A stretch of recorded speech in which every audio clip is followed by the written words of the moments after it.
ሀጀርና እስማኤል የተቀመጠላቸውን ኢብራሂም ትቶላቸው የሄደውን ምግብ እየተመገቡ ቆዩ ማለት ነው።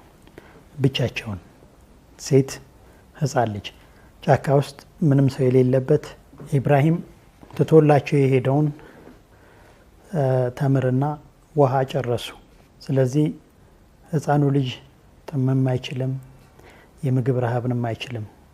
እሱ ብቻ ሳይሆን እናቱም ብትሆን ለረጅም ጊዜ መቆየት አትችልም። ስለዚህ ልጁ እጁን እያወዛወዘ መሬትን መምታት ጀመረና ስቃዩን መግለጽ ጀመረ፣ የውሃ ጥማቱን ማለት ነው።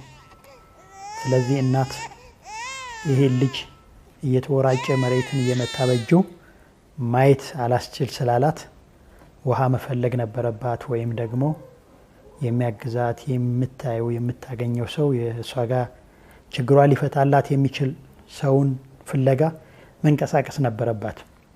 ስለዚህ የመጀመሪያ ያደረገችው ጉዞ ወደ ሶፋ ተራራ ወጣች። ወደ ሶፋ ተራራ ወጥታ ብታይም ምንም የሚታይ ነገር የለም። ወደ ተራራ አሁንም ተመልሳ ወጣች።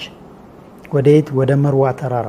መርዋ ተራራ ላይም ሆና ብትመለከት ውሃም ሆነ ሰው ረዳትም ልታይ አልቻለች። በዚህ ሁኔታ 7 ጊዜ ሮጠች። አንዴ ወደ መርዋ፣ አንዴ ወደ ሶፋ፣ አንዴ ወደ መርዋ፣ ሌላ ጊዜ ወደ ሶፋ እያለች በመጨረሻ መርዋ ተራራ ላይ ሆና ሳለች ከርቀት ድምፅ ትሰማለች።